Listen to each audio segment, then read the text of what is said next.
दास की तमाम दर्शक दीर्घ संचालक महोदय, आयोजक परिवार, साउंड सिस्टम, लाइट वाला भैया, कैमरा वाला भैया और तमाम हमार संत मंजन पहुंचे हवे। आप जम्मू झल्ला साधुवाद करत हैं, आप जम्मू झल्ला चरण छू के प्रणाम करत हैं। आज ये पावन ग्राम चंडी में बहुत ही शानदार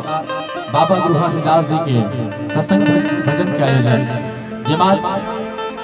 आदरणीय बड़े भैया भूपेंद्र सुरवानी जिला हमारे अजब परिवार के ढहले निमंत्रण भेजेगी और न्योता स्वीकार कर आज आप जम्मू के बीच आप जम्मू के आशीर्वाद खाए के पद आप जम्मू के बीच में पहुंचे हवे तो ले आओ तमाम दर्शक दीर्घक हमार दीदी महतारी हो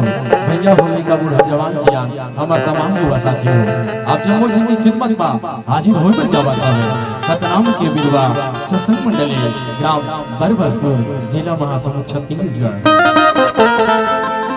एक बार बहुत का नंबर दीदी में बैठे रही से दर्शक दीर्घा में बहुत अपन अपन घर चले गए हवे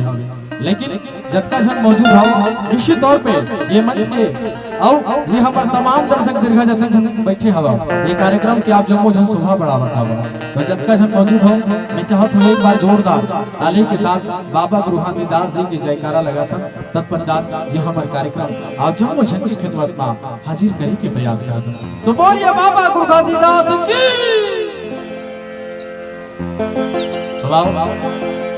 दीदी महतारी हो भैया हो हमारे छत्तीसगढ़ के तमाम दीदी महतारी में जब दोनों भी 30 त्योहार होते तो अपन घर के डेरोठीला बढ़िया सुखर सुहित गैया के गोबर में लिप थे और सुखर चौकोर थे बस वैसे ही आज भूपेंद्र सुरवानी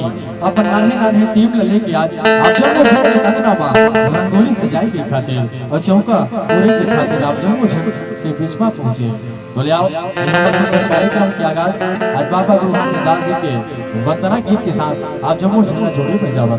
तो ले आओ एक बहुत ही प्यारा सा वंदना भजन आप जम्मू झंडे संग आप जम्मू झंडे संग आप जम्मू झंडे संग तुम चरण बनाओ बाबा को तुम